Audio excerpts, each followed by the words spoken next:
Welcome back to another Music Maker guitar video. Theory Thursday here. I'm here with my 335. Josh here as always. Please do like and subscribe and leave a comment so you get all the latest content. And today, less theory heavy. I'm going to share a little bit of a fundamental exercise. It's a little bit of a plug for the website, so if you want to see like more of this stuff, please go MusicMakerLessons.com. I promise I'm super cheap for the video subscription, and you get all this stuff just in much greater detail. So go over there and check it out. But main thing that I'm adding to the site this week is, and I've been doing this, I've been on a fundamentals kick just the last couple of weeks.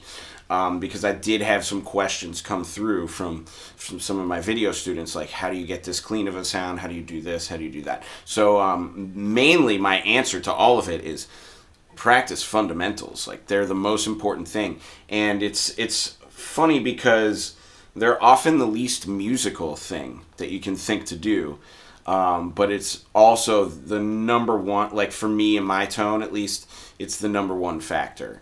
Is that these very basic things, I do them every day, and I do them with a goal of playing them super, super clean sounding and like, just like making everything really pretty and like actually true to the voice of the guitar. Whatever guitar it is you're playing. You notice here I play a few different guitars. And honestly, it's taken me a little bit of a while to get used to the Telecaster sound. I've been practicing it for a long time and falling in love with that. But some guitars that I've always loved, there's like this 335 tone.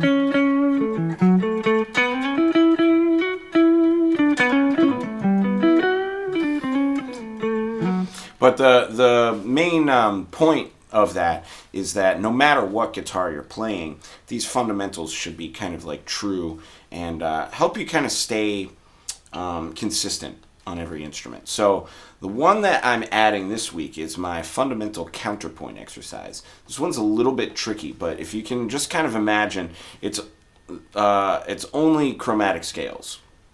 And I'm using, in this case, the open strings too, so that makes it a little simpler, but it also keeps you thinking about like direction of your melody and all that stuff. So Main thing you want to do is like learn this, and this is really easy in the open position. So I'll just show it to you.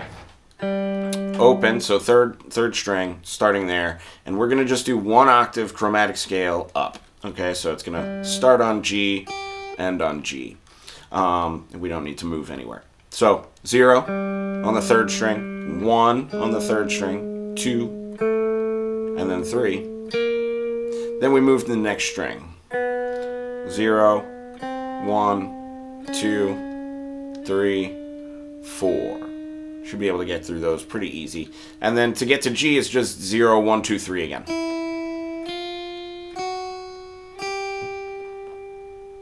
Easy enough, yeah? But the tricky part comes when we add the second part. So the second part is this, and I'm just going to play it by itself so it's not too tricky, but it's another G chromatic scale descending. So starting from this G, 4th string, 5th fret, ending low E string, 3rd fret again. So we end like there at the same time. But this one goes a little bit differently. We have to stretch just a little bit for this first note. So pinky on the 5th fret, D string, right? And then drop it. Pinky again, right? But 4th fret this time. Now 3, 2, 1. And 0. Moving down, 4, 3, 2, 1, 0. On the A string. And then just 4, 3 is all we need here on the 6th string. So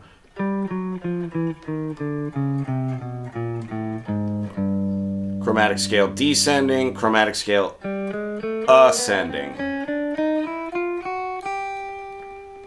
Now again, here's the tricky part, is you want to practice playing them both together. And here's what this does. A works your chromatic scales a little bit, right? B works your fingers a little bit. C teaches counterpoint. And what counterpoint, and specifically not just counterpoint, but contrary motion. So that means you have 2 melodies that are doing the opposite thing. One goes down, one moves up. So together, nice and slow. So 5th fret and open string on the 4th and 3rd, then 4th and 3rd again, 1st fret, 4th fret, walk up, walk down, 2nd fret, 3rd fret.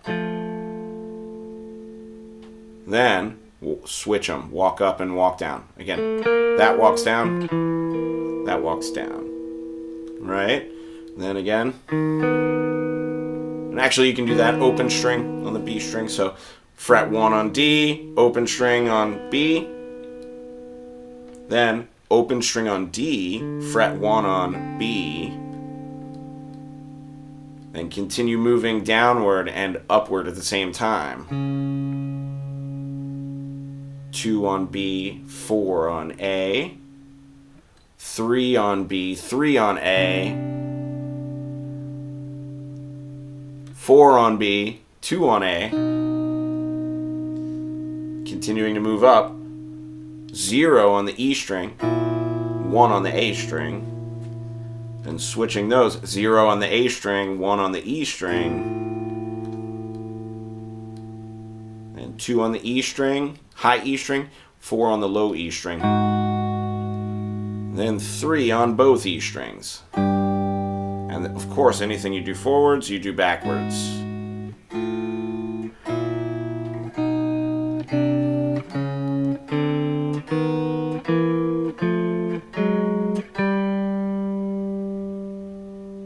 It's a really fun counterpoint exercise. I'm putting one for open strings and I'm putting one for no open strings. But these things really help me with when like I'm improvising, for instance, and I want to do like contrary motion in my exercise.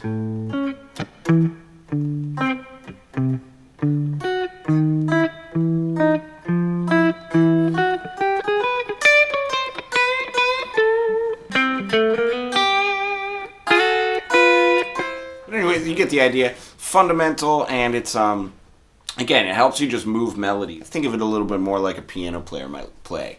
But hey, leave me a comment. Let me know what you think about it. I'm going to go ahead and play my way out, and you have a great Thursday. I'll be back here tomorrow for Funk Friday. See you then.